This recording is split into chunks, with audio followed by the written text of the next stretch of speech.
우리는 바쁘게 움직일 수밖에 없습니다. 편히 쉴 수도, 잠을 잘 수도 없습니다. 그러나 내일을 함께 꿈꿀 수 있다는 사실 하나는 약속할 수 있습니다. 그래서 우리는 위로가 됩니다. 때론 용기가 되고, 때론 정의가 되기도 합니다. 오늘도 희망을 품고 나아갈 수 있도록 대한민국 국민 모두의 꿈을 지키는 우리는 당신의 벗입니다. 우리 공화당.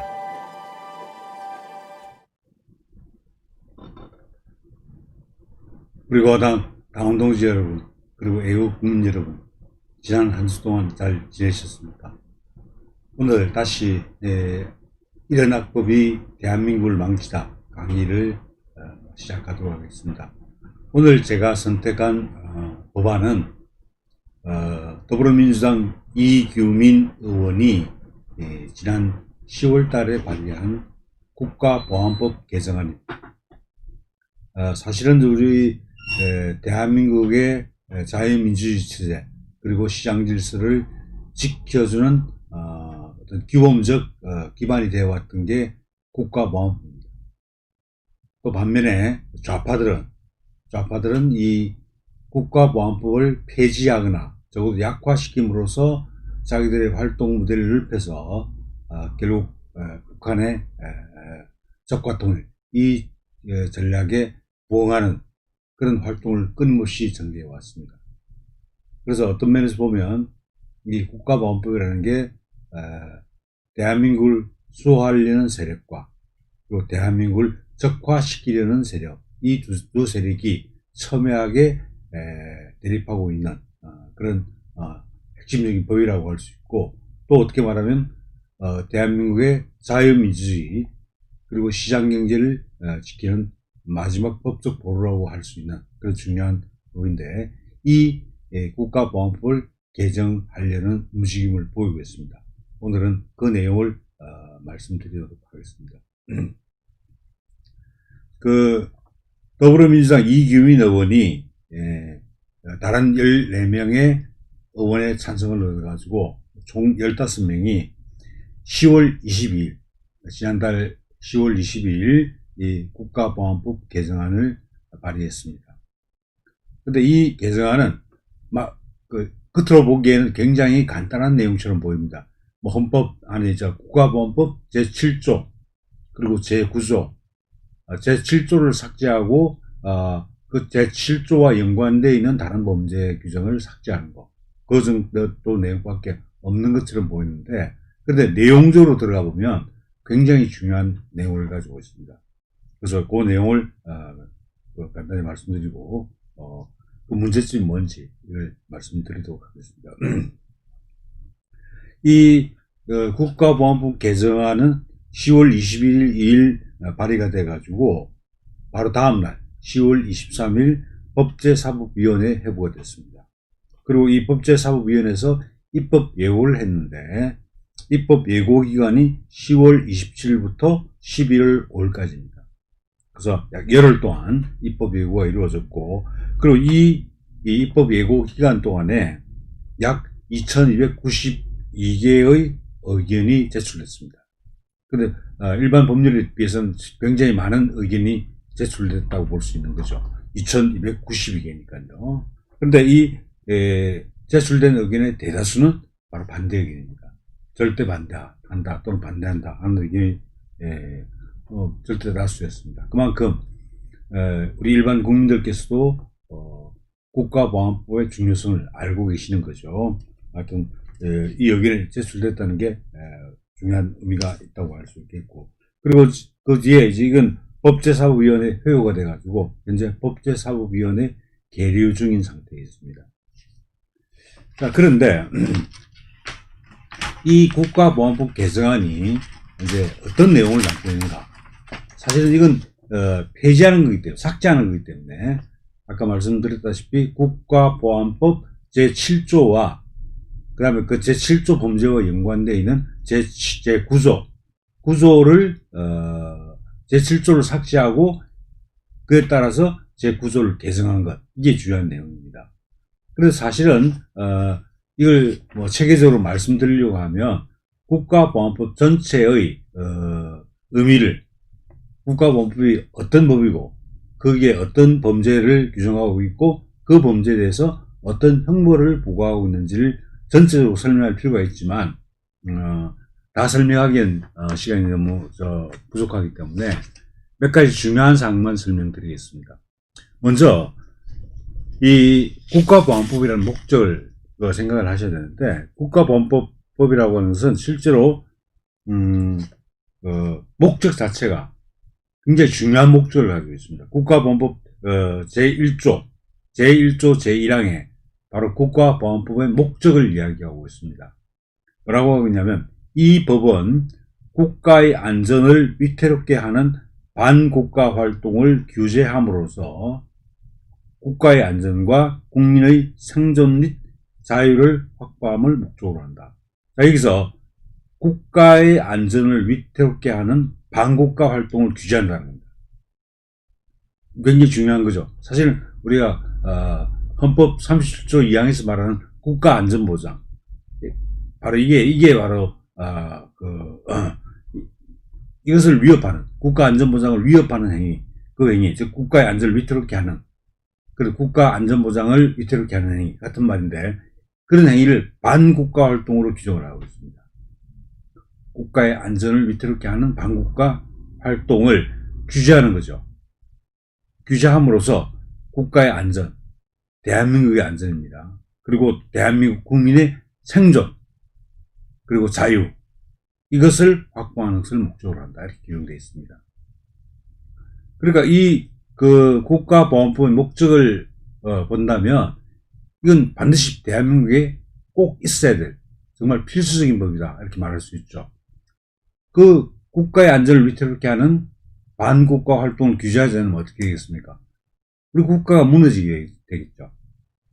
이에 따라서 국민의 생존이나 자유가 보장받을 수 없게 되는 겁니다.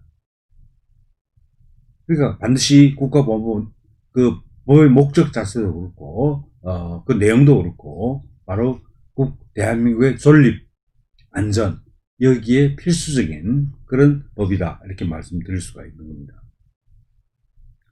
어떤 간에 근데 여기서 국가보안법에서 가장 핵심적인 요소가 뭐냐면 두 가지 개념을 이해하셔야 되는데, 하나는 반국가 단체하고 하나는 이적 단체입니다. 그 반국가 단체라는 건 뭐냐? 제2조의 그 정의 규정에 반국가 단체가 무엇인지 하는 것이 규정되어 있습니다. 반국가 단체라 함은 정부를 참칭하거나 국가를 변란할 것을 목적으로 하는 국내외의 집단, 결사 또는 집단으로서 지위 통솔 체계를 갖춘 단체라고 규정을 하고 있습니다. 여기서 정부를 참칭하거나, 참칭이란 말은 잘 쓰는 표현은 아닙니다. 참칭이라는 말은 원래 왕조 시대에 왕이 아니면서 반란을 일으켜가지고 자기가 왕이라고 칭하는 것, 이것을 뭐라고 하냐면 참칭이라고 합니다. 그래서 여기서 정부를 참칭하거나, 이 말은 뭐냐면 정부가 아닌데도 불구하고 정부인 것처럼, 또 넓게 말하면 국가가 아니면서도 국가인 것처럼 그렇게 칭하는 것,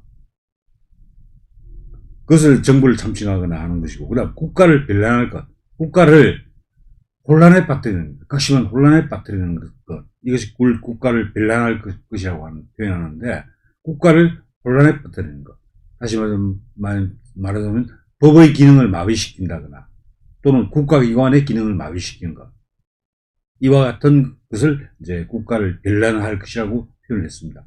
하여튼 정부를 참칭하거나 국가를 변란할 것을 목적으로 하는 국내외의 결사 또는 조직으로서, 그 다음에 중요한 게 지위 통솔 체계를 갖추어야 됩니다. 지위 통솔 체계를 갖추는데, 이 지위 통솔 체계는 뭐냐면 일종의 정부와 비슷한 조직을 갖추고 있어야 된다 하는 의미입니다.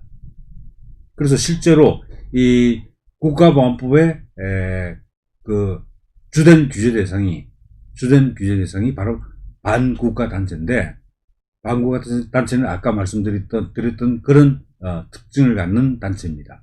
그런데 우리 판례에서 반국가 단체는 딱 하나뿐입니다. 현재까지는. 그게 바로 뭐냐면 북한입니다. 북한. 북한은 사실은 뭐 정부를 참칭하고 있죠. 조선인민민주주의공화국이라고 참칭하고 있죠. 그리고 또 국가를 변화할 것을 목적으로 합니다. 대한민국을 적화 통일시키려고 하죠. 그리고 지휘 통솔 체계, 일종의 정부와 비슷한 조직 체계를 갖추고 있는 겁니다. 그래서 북한이 바로 반국가 단체에 해당한다 하는 이야기고요. 그래서 실제로 이 국가보안법은 바로 반국가 단체인 북한이 대한민국의 국가 안보를 위태롭게 하거나 또는 그 반국가 단체, 즉 북한의 구성원입니다. 우리가 말하는 뭐 북한의 주민들도 포함하고 그 다음에 북한에 있는 뭐 관료들 다 포함하는 거죠. 뭐 간첩 다 포함하는 거죠. 남파 간첩. 하여튼 반국가 단체 그리고 반국가 단체의 구성원. 그 다음에 또 뭐냐면 반국가 단체의 지령을 받은 사람. 이 지령을 받은 사람이라고 하는 것은 뭐냐면 남한에 있는 뭐 자생간첩이라고 할 수도 있습니다. 꼭 자생간첩이 아니라 하더라도 남한에서 북한의 지령을 받아서 국적은 우리 대한민국 국적을 가지고 있는데 북한의 지령을 받아서 활동하는 사람. 이 사람들의 그 반국가 활동을 규제하고 처벌하기 위한 법이 바로 국가보안법이다. 그래서 국가보안법의 가장 핵심 개념은 뭐냐? 바로 반국가 단체. 그리고 여기에 반국가 단체의 활동에 동조하거나 그걸 찬양하거나 뭐 고무하거나 선전하거나 이렇게 하는 활동을 하는 개인이나 단체가 있습니다. 그런데 기본적으로 이제 대한민국 내에 있는 대한민국 국적을 가진 그런 사람들이 북한의 구성원 또는 북한의 지령을 받은 사람의 활동을 사실은 찬양하고 고무하고 하는 그 개인이나 단체 이 일을 규제하기 위한 것이 처벌하기 위한 것이 바로 국가보안법이다 이렇게 말씀드릴 수가 있습니다. 그래서 여기서 하나 중요하게 아셔야 될 게 뭐냐면 자 북한은 반국가 단체가 되는 거죠. 반국가 단체가 됩니다. 그런데 그러면 반국가 단체에 동조하는 그런 대한민국 내의 개인이 있겠죠. 개인이 있겠고 또 개인들이 하나의 단체를 결성할 수도 있습니다. 이 북한의 활동에 동조하는 사람들이 만든 단체 이것을 뭐라고 하느냐 하면 이걸 이적단체라고 합니다. 이적단체. 그래서 지금 국가보안법상에 중요한 두 가지 단체가 나오는데 아까 말씀드렸던 반국가 단체와 그리고 이적단체 이 두 가지가 있는 겁니다. 반국가 단체는 아까 말씀드렸다시피 북한 그리고 이적단체는 북한에 동조하는 대한민국 내의 단체입니다. 이 단체를 처벌하는 것이 국가보안법이다. 이 점을 알아주시면 되겠고 그리고 참고로 말씀드리면 이 이적단체는 이건 그 판례에 의해서 우리 법원의 판례에 의해서 여러 단체가 이적단체로 확정이 되어 있습니다. 그 가운데 대표적인 것을 말씀드리면 여러분 잘 아시는지 모르겠는데 범민련이라는 단체가 있습니다. 범민련. 한때 북한을 왔다 갔다 하면서 그 당시 북한에서 뭐 회담도 하고 뭐 김일성이 하고 뭐 이야기도 하고 김정은하고 이야기도 하고 그러면서 여러 가지 뭐 교류 협력이라는 명목으로 굉장히 많은 이적 활동을 한 그런 단체가 있어요. 범민련이라는 단체가 있습니다. 정확한 명칭은 조국 통일 범민족 연합이라는 단체입니다. 그래서 줄여서 범민련 이렇게 표현하는데 이 범민련은 1989년에 이적단체로 판결이 났습니다. 범민련은. 자, 그 단체가 유명했고요. 또 하나가 뭐냐면, 여러분 잘 아시는, 1980년대 후반, 90년대 학생운동을, 장악하고 있던 전국 조직이 있었죠. 한총련이라고 하는 조직입니다. 한총련. 그 이제 정식 명칭은 한국대학 총학생회 연합입니다. 한국대학생회 총학생회 연합인데, 그래서 줄여서 한총련이라고 표현을 하는데, 이 한총련도 1997년에 이게 이적단체로 판결이 났습니다. 이적단체로. 근데 이 한총련은 사실은, 특히 이제, 이른바, 이제 1987년에 이제 현행헌법이 등장하고 난 뒤에, 이른바 민주화가 이루어지고 난 뒤에, 사실은 이제, 구소련과 동구권이 붕괴되는 과정을 겪었죠. 그러면서 굉장히 발악적으로 활동을 했던 단체가 한총련입니다. 물론 전대협이 이제 그 앞에 단체가 있었죠. 전대협을 이어받는 게 한총련입니다. 근데 전대협이 자생적으로 해체하면서 한총련으로 바꿔졌는데, 그 한총련이 이적단체로 판결이 난 겁니다. 하여튼 이 한총련도 마찬가지로 굉장히, 여러 가지, 정말 종부활동, 반국가 활동을 굉장히 많이 벌였던 단체입니다. 이것도 마찬가지로 아까 말씀드렸다시피, 대법원 판결에 의해서 이적단체로 규정되어 있습니다. 그리고 또 하나가 이제, 노무현이가 평양을 가서 김정일을 만났죠. 만나고 나서, 공동선언을 했는데, 바로 그 남북 공동선언 실천연대라는 조직이 또 만들어졌습니다. 이 단체도 굉장히 많은 반국가 활동을 해왔는데, 이 단체도 2012년에 반국가 단체로 인정을 받았습니다. 그래서 반국가 단체는 굉장히 많은데, 여러분께서 알고 싶으시면 인터넷에 들어가셔가지고 반국가 단체는 북한이니까요, 하나뿐이고, 이적단체에 대해서 알고 싶으시면 그 인터넷에 들어가셔서 이적단체라고 검색을 해보면 자세한 내용들이 나와 있습니다. 그러니까 그거 참고하시기 바랍니다. 또 어떤간에 이 이적단체들이라고 하는 것은 대한민국 국민들이 대한민국 영역 내에서 활동하는 단체인데, 반국가 단체인 북한의 노선을 수정해가지고 대한민국의 안보를 위태롭게 하는 그런 단체다. 이렇게 이해하시면 되겠습니다. 자, 그래서 실제로 이 이적단체에 대한 판결이 실제로 특히 북한의 노선을 추종하는 종국 세력들의 세력을 약화시키고, 그들의 활동을 법적으로 규율할 수 있는 중요한 기준이었던 거죠. 척도가 됐던 겁니다. 그 이적단체로 더 이상 활동을 못하게 만들었으니까 처벌을 할 수 있고요. 그렇게 되니까 이적단체 그 조항이 굉장히 중요한 의미를 갖는 거죠. 자, 그런데 이런 내용들이 이제 국가보안법의 기본적인 그 큰 틀이다, 이렇게 말씀드리면 될 수 있는데, 그럼 실제로 국가보안법은 어떤 행위를 처벌하고 있는가? 첫째, 반국가 단체를 구성하거나 또는 가입하거나 이렇게 하면 안 됩니다.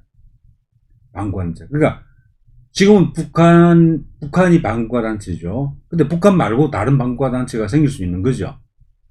그래서 북한과 같은 다른 반국가 단체를 구성해서 하면 안 됩니다.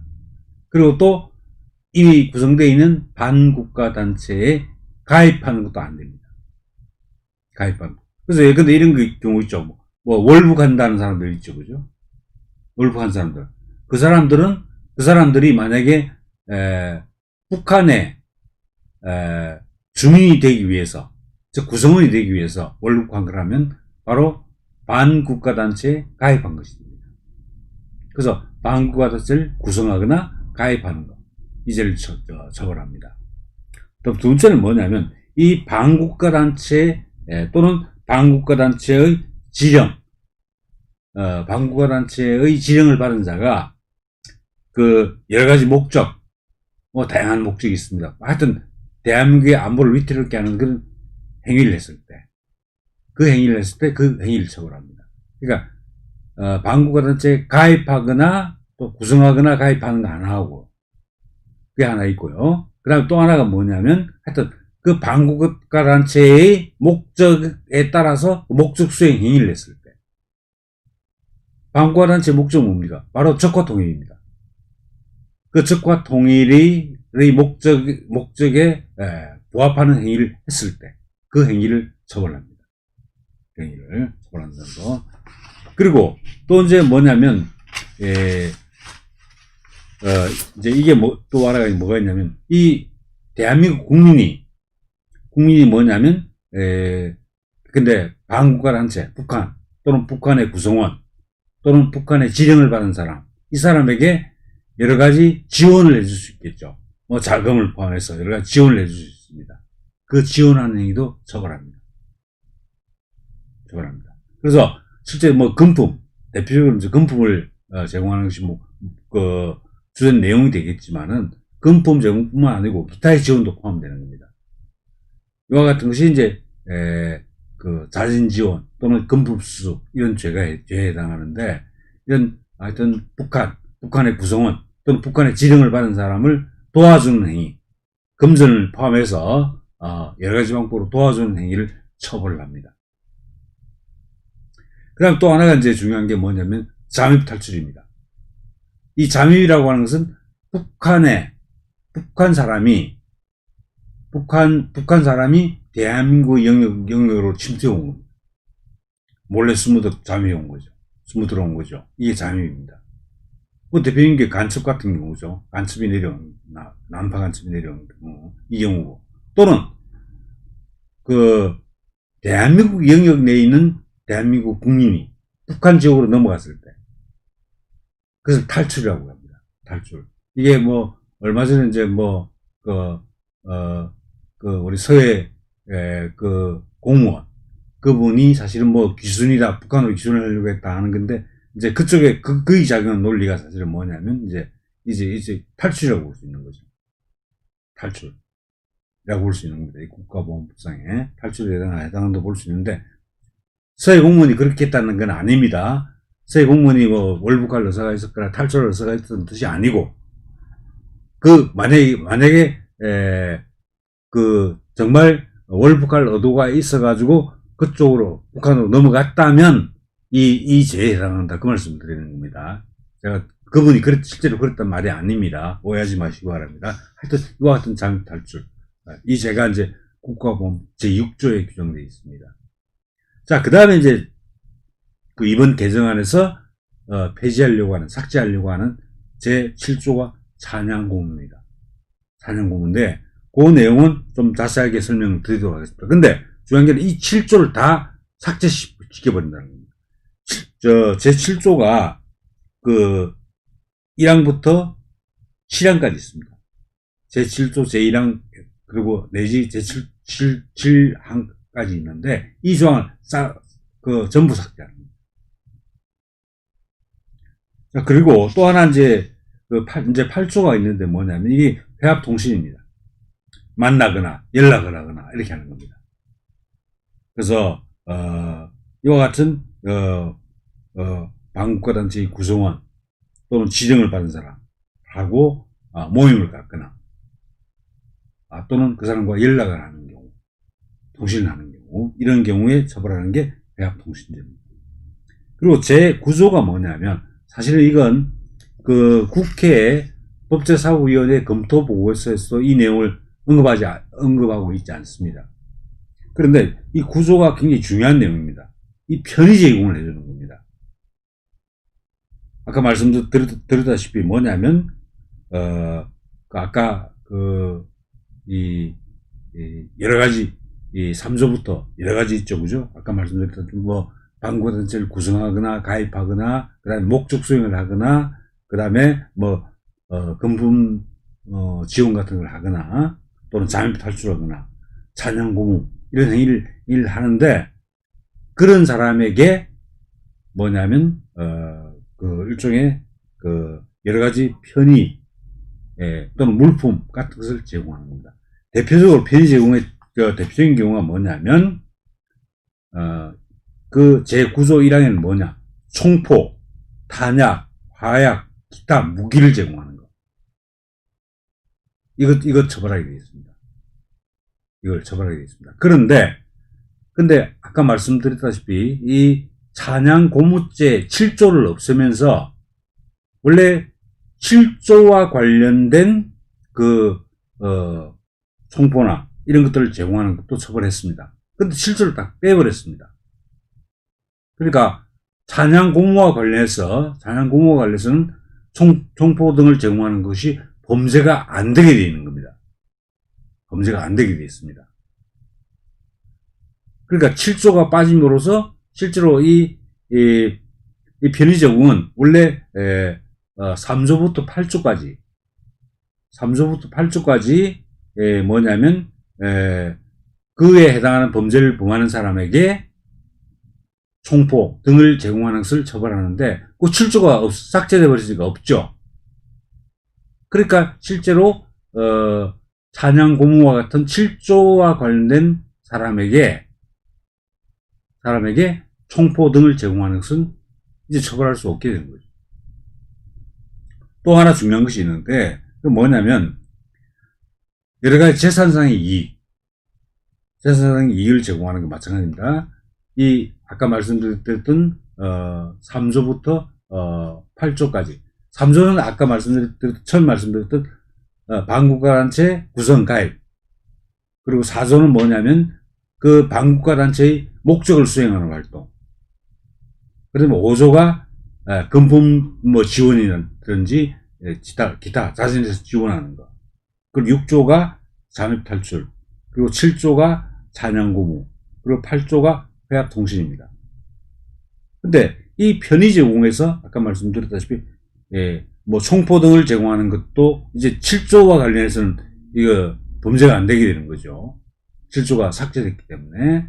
그다음 또 중요한 것은 그 재산상의 이익을 제공하거나 또는 여러 가지 잠복, 회합, 통신, 연락을 위한 장소를 제공하거나 기타의 방법으로 편의를 제공하는 것. 7조와 관련해서는 즉 찬양 고무죄와 관련해서는 장소 제공하거나 잠복할 장소를 제공하거나 재산상의 이익을 제공하거나 그렇게 하더라도 이제는 처벌할 수가 없게 됩니다. 합법적으로 할 수 있게 된다는 거죠.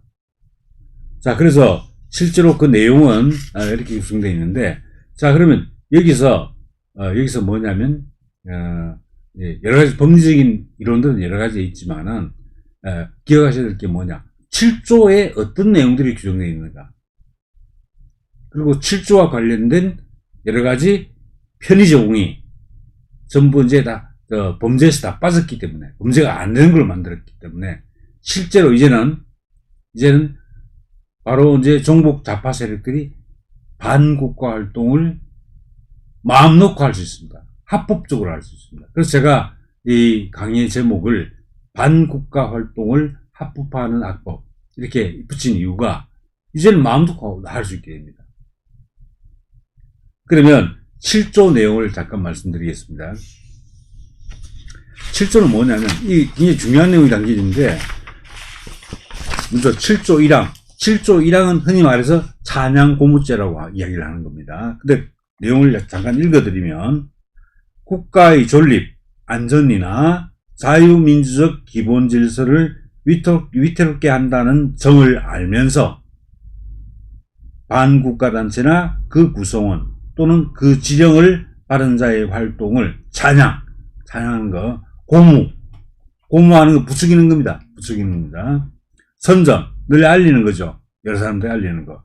또는 이에 동조하거나, 또는 국가를 혼란에 빠뜨리는 거죠. 국가빌란을 선동한 자는 7년 이하의 징역에 처한다. 자, 여기서 말하는 개인입니다. 개인이 이와 같은 활동을 했을 때는 뭐냐면 바로 7년 이하의 징역에 처한다는 거죠. 그래서 국가의 존립이나 안전, 자유민주적 기본질서를 위태롭게 한다는 정을 알면서, 정을 안단 말이에요. 그런 사정을 안다는 거죠. 이걸 알면서도 반국가단체, 그 구성원 또는 그 지령을 받는 자를 찬양하는 것, 고무하는 것, 그리고 선전하는 것, 그리고 동조하는 것, 그리고 국가빌란을 선동하는 것. 바로 이 행위가 바로 제7조 1항에 의해서 처벌되는 찬양 고무죄라고 하는 겁니다. 일반적으로 그렇게 통칭합니다. 그런데 이 7조 3항에 굉장히 중요한 그 조항이 들어있습니다. 7조 3항은 뭐냐면 제1항의 행위를 목적으로 하는 단체를 구성하거나 이에 가입한 자는 1년 이상의 유기징역에 처한다 이렇게 되어 있습니다. 제1항의 행위는 아까 말씀드린 찬양 고무, 뭐 국가별난의 선전선동 이런 거죠. 이런 것을 목적으로 단체를 구성하는 경우입니다. 즉, 이 단체가 아까 말씀드렸던 이적단체입니다. 그래서 이적단체를 구성하거나 이에 가입한 자는 1년 이상의 유기징역에 처하게 있습니다. 그런데 개정하에서는 이걸 삭제시켰습니다. 아까 1항에서 말씀드린 건 개인이 하는 경우입니다. 개인이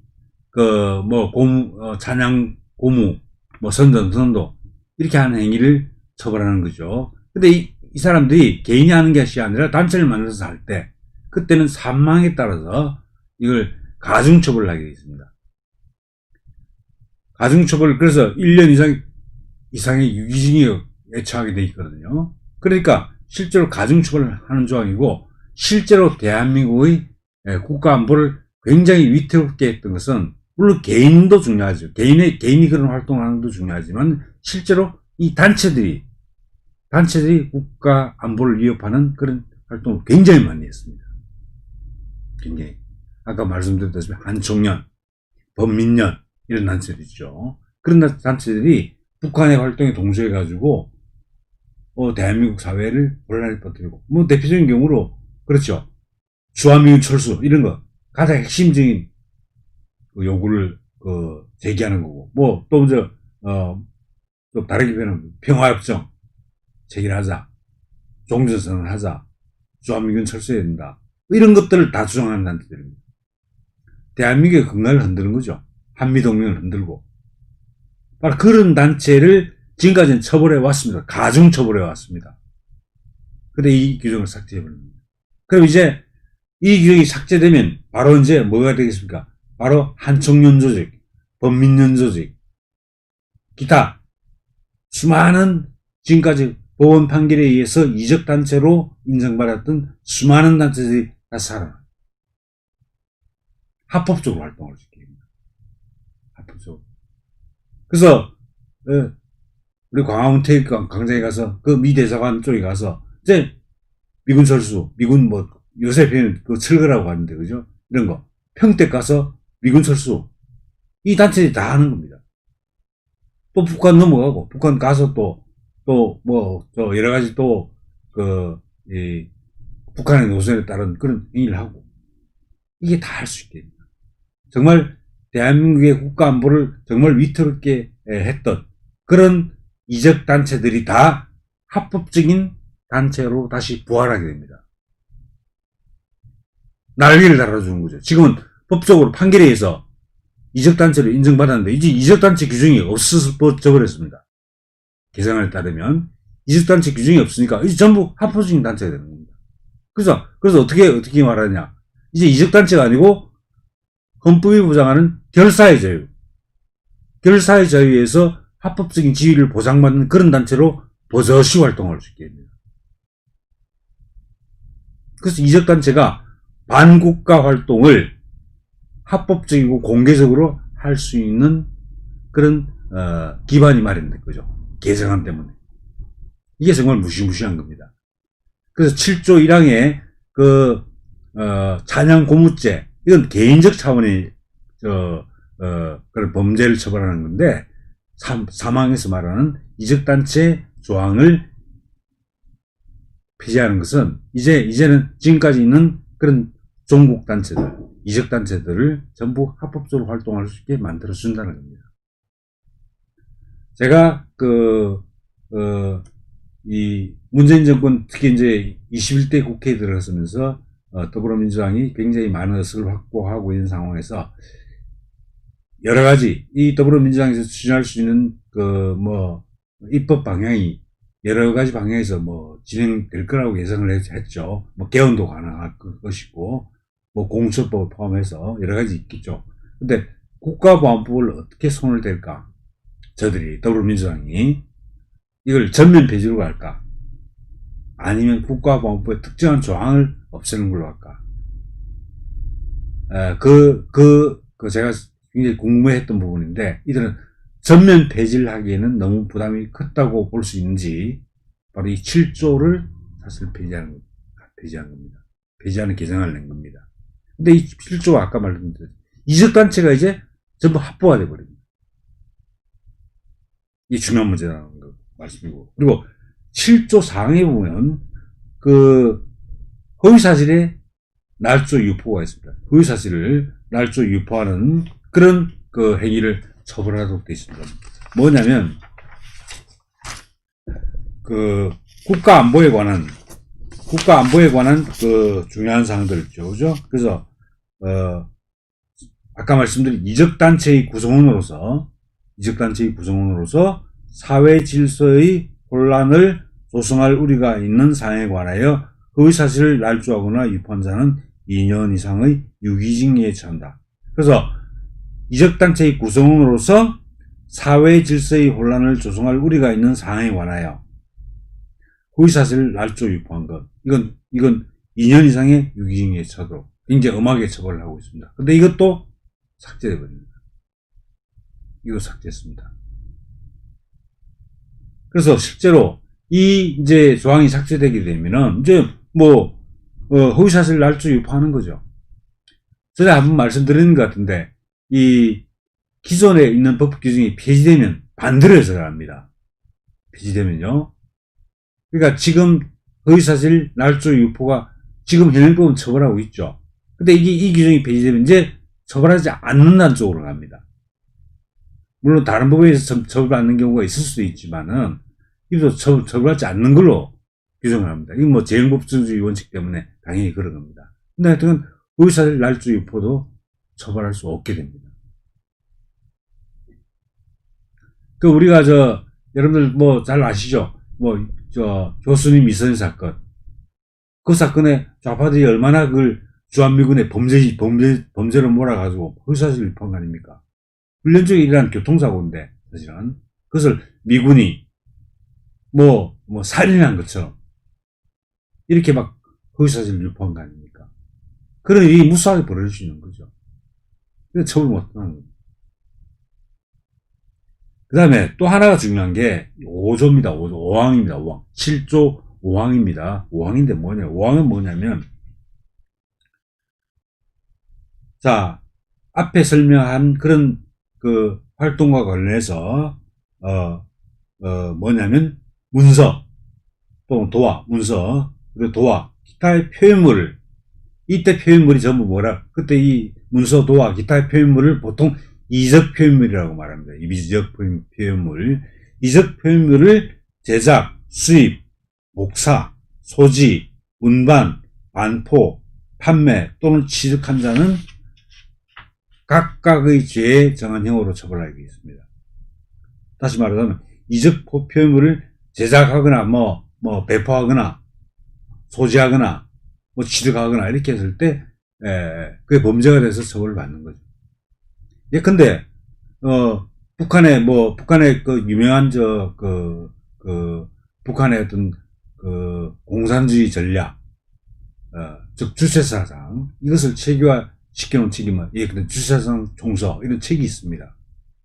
근데 그것들이 전부 이 조항에 의해서 이적 표현물을 제작하거나 판매하거나 배포하는 걸 처벌하는 이 규정 때문에 대한민국에 유포될 수가 없는 거죠. 서점에 깔릴 수가 없는 거죠. 근데 이 규정이 아까 말씀드렸던 개정안에 따라서 삭제됩니다. 어떻게 했느냐. 이제 북한의 서적이 버젓이 대한민국에서 팔릴 수 있게 됩니다. 버젓이. 왜냐하면 아까 말씀드렸다시피 규정을 폐지한다는 말은 이제 해도 된다는 걸로 해석한다는 거죠. 그래서 이적 표현물을 이제는 제작하거나 소지하거나 배포하거나 이렇게 해도 처벌하지 못한다. 즉 합법적이다. 이런 게 됩니다. 그럼 아마 제 생각에는 전국의 서점의 곳곳에 아마 이적 표현물로 넘쳐날 겁니다. 지금까지는 이적 표현물을 이 조항을 근거로 해서 이적 표현물을 소지하거나 제작하는 사람들 처벌할 수 있습니다. 그런데 이제는 처벌할 수 없게 되는 거죠. 그래서 이제는 북한의 문서들이 바로 오는 거죠. 바로 대한민국 합법적으로 들어옵니다. 출판물로 들어오는 거죠. 그리고 또 아셔야 되는 게 뭐냐면 이게 이제 그런 이적 표현물들을 좌파들은 조직적으로 구입을 합니다. 제작도 하고 구입을 합니다. 뭐냐면 예컨대 노동조합 같은 게 있으면 노동조합에 노동조합비로 확보하는 예산이 있겠죠. 노조 예산이 있겠죠. 그 부분 일정 부분을 할애해가지고 그런 이적 표현물들을 구입합니다. 그러니까 굉장히 많은 부수가 팔리게 되겠죠. 지금 사실은 뭐 저도 학교에 있지만은 사실은 책을 굉장히 안 읽습니다. 또 사지 않습니다. 그런 분위기인데, 그리고 이적 표현물들은 어떻게 되냐? 이적 표현물들은 그렇게 노조와 같은 이런 조직이 정말 조직적으로 구입하는 겁니다. 그 범람하는 거죠. 잘 팔리니까 더 찍게 되고 판매수도 높아지고. 바로 이제는 합법적으로 바로 우리 국민들을 이제 그쪽에 북한의 그 대남 적화 전략에 완전히 세뇌시켜버리는 거죠. 그래서 어떤 간에 이적 표현물 제작 이 규정을 삭제한다는 건 이제 정말 이제 예컨대 김일성의 지은 유작이라고 알려진 세계와 더불어 이런 책들 있죠. 이런 책들이 이제 교보문고에 부젓이 진열되는 겁니다. 바로 그런 목적입니다. 그래서 여기서 아까 말씀드렸다시피 그냥 단순히 찬양 고무죄, 개인이 찬양 고무했을 때 그걸 처벌한다, 그걸 없앴다, 이런 차원이 아닙니다. 이런 차원이 아니고 이적단체 다 합법화시킨다.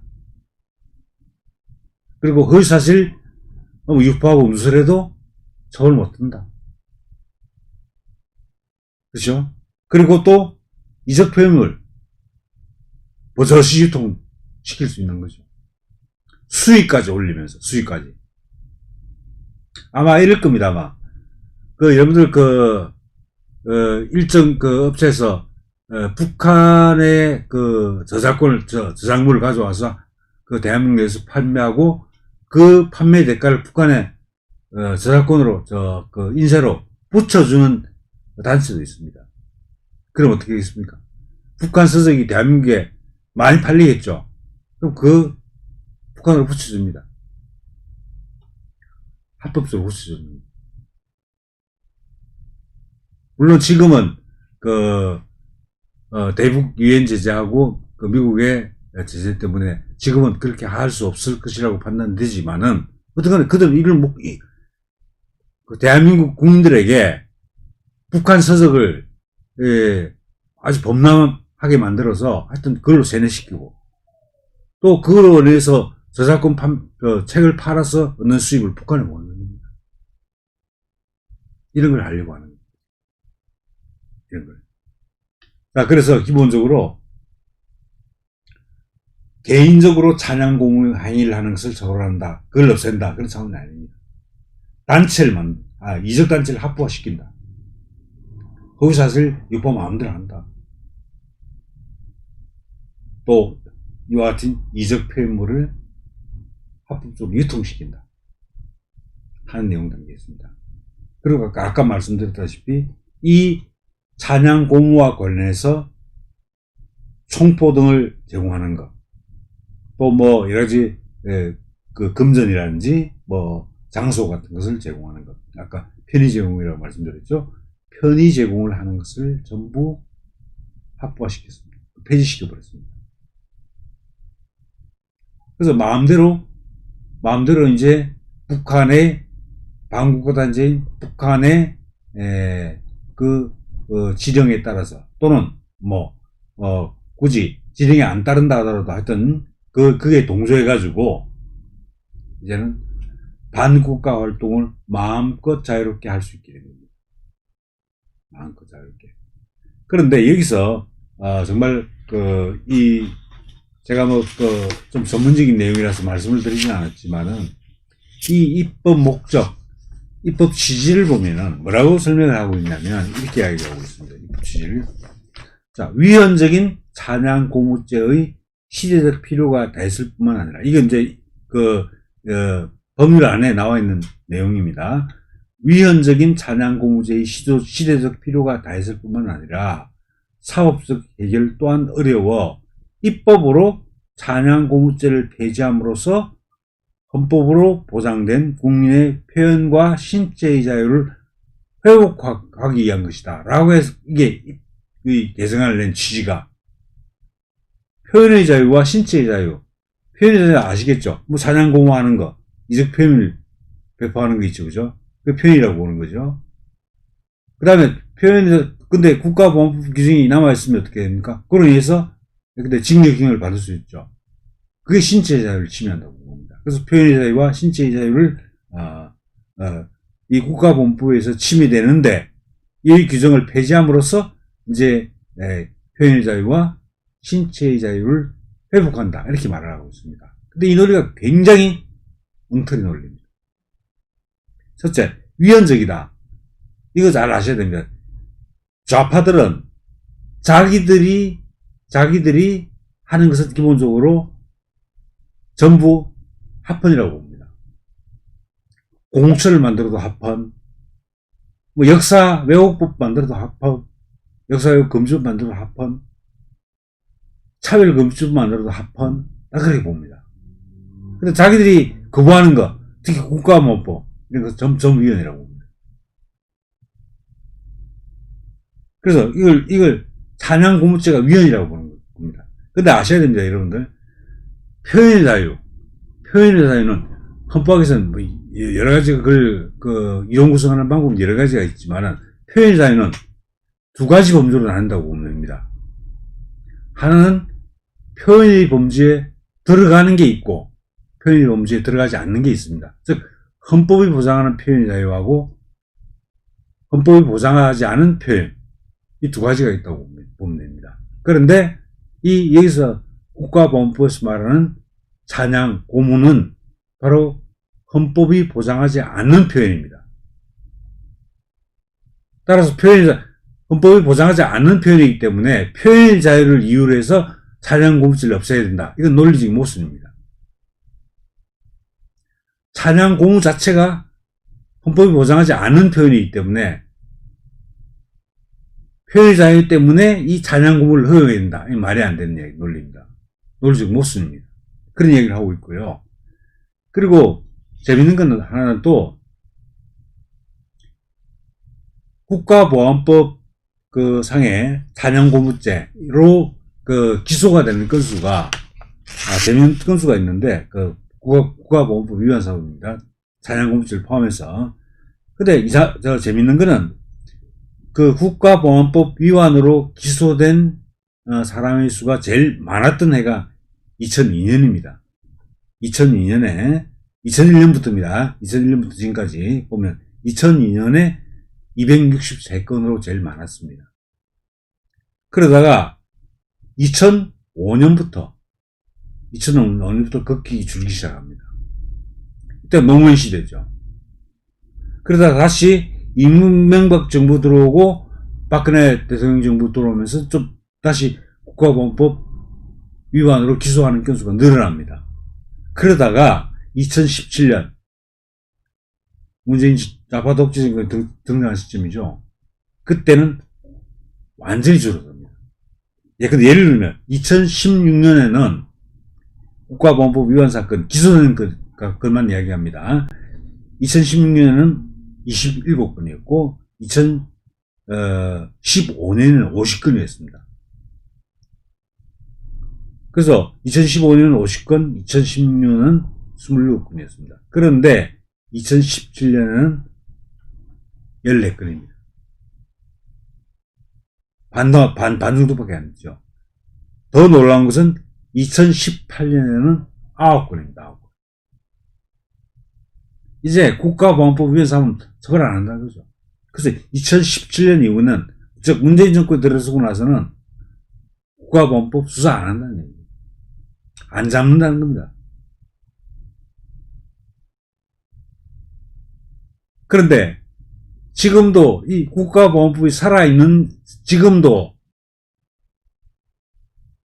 경찰이나 뭐 검찰이나 국정원에서 제대로 수사를 안 하고 있는데, 만약 이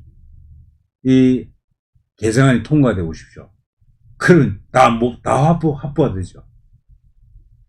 그 마음 놓고 관리집니다. 마음 놓고. 바로 그런 사실은 뭐 국가 안보와 관련된 사실은 거의 무정부 상태. 이런 무정부 상태를 초래하려고 하는 것이 보입니다.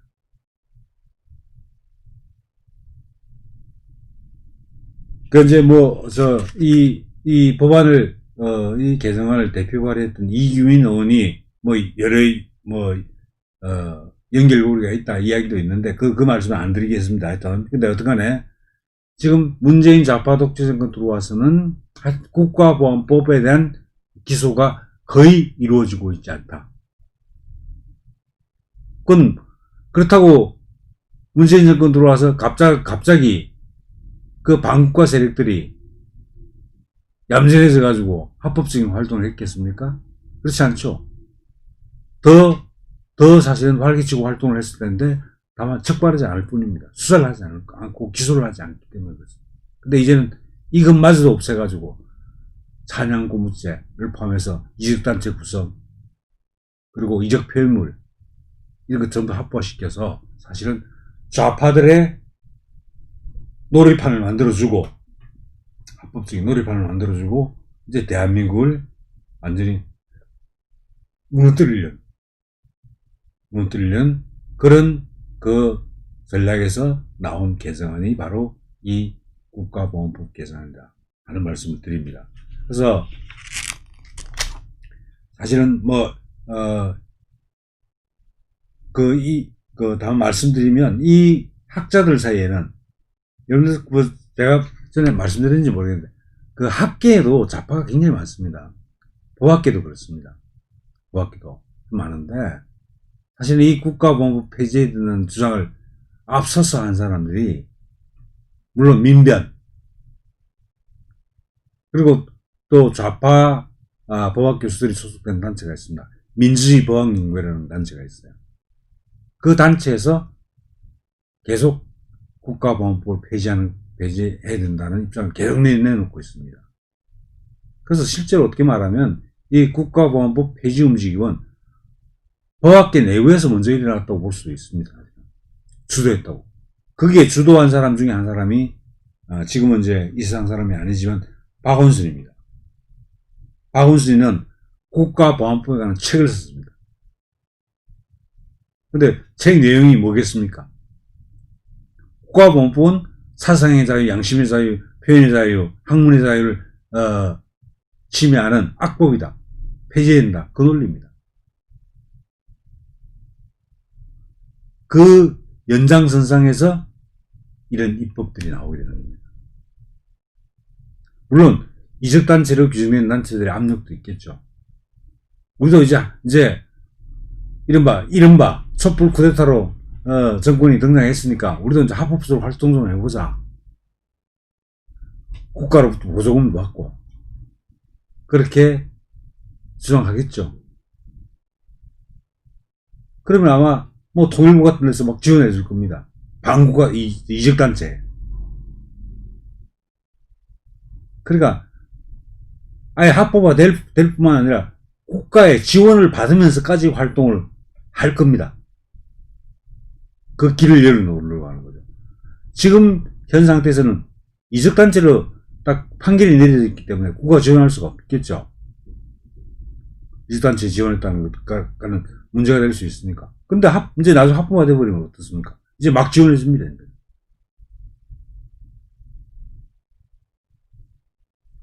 바로 이와 같은 여러 가지 다양한 목적들을 노리고 있는 개정안이 바로 이번에 나온 국가보안법 개정안이다. 그래서 이 개정안을 우리가 정확히 인식하고 이 개정안을 막을 수 있는 방법들이 무엇이 있는지를 한번 그렇게 우리가 고민해 봐야 되겠습니다. 근데 뭐 우리가 아시다시피 정말 안타깝게도 우리가 원내정당도 아니고 우리 막을 수 있는, 저지시킬 수 있는 방법이 사실은 뭐 딱히 뾰족한 수가 없어서 정말 안타깝습니다. 근데 어떤 간에 이 악법이 이런 내용을 가지고 있다. 그러니까 한 조항, 두 조항 폐지하는 거죠. 두 조항 바꾸는 게 이렇게 큰 의미가 있다는 말씀을 드리고, 하여튼 이 부분에, 이런 부분에 대한 경각심을 가지고 저 자신도 이 더불어민주당 쪽에서 어떤 법률을 내는지 이걸 좀 주의 깊게 추적해가지고 다음 강의를 해드리도록 하고, 그리고 제 개인적으로 좀 말씀드리고 싶은 건 뭐냐면 사실은 지금 악법 강의를 계속하고 있는데 지금 미국 대선 문제가 좀 이렇게 여러 가지 복잡하게 돌아가고 있죠. 그래서 제가 언제 한번 기회가 되면 미국 대선 문제를 한번 정리를 해서 다음 주나 다음 주 이제 적당한 때 대선 문제를 정리해서 저 법적인 관점에서 보는 겁니다. 법적인 관점에서 어떻게 되는지 이걸 한번 제가 해드렸으면 하는데, 만약에 우리 동지 여러분께서 만약에 그게 그런 미국 대선과 관련된 정리가 필요하다고 생각하시면 댓글로 뭐 해달라고 부탁을 댓글 올려주십시오. 그럼 그 댓글 보고 제가 지금 현재는 댓글 다 확인할 수가 없는데 나중에 댓글 확인해서 만약에 미국 대선에 대해서 좀 정리할 필요가 있다고 생각하시는 댓글이 많으면 그 요구를 수용해서 한번 방송을 해드리도록 그렇게 하겠습니다. 자, 그럼 오늘 국가보험 개정안, 정말 망국적인 법입니다. 이 개정안을 대해서 말씀드렸습니다. 그럼 다음 주 월요일에는 다시 다른 법, 아직 정해지진 않았지만 다른 법률안을 가지고 여러분들 찾아뵙도록 하겠습니다. 자, 안녕히 계십시오. 우리는 바쁘게 움직일 수밖에 없습니다. 편히 쉴 수도, 잠을 잘 수도 없습니다. 그러나 내일을 함께 꿈꿀 수 있다는 사실 하나는 약속할 수 있습니다. 그래서 우리는 위로가 됩니다. 때론 용기가 되고 때론 정의가 되기도 합니다. 오늘도 희망을 품고 나아갈 수 있도록 대한민국 국민 모두의 꿈을 지키는 우리는 당신의 벗입니다. 우리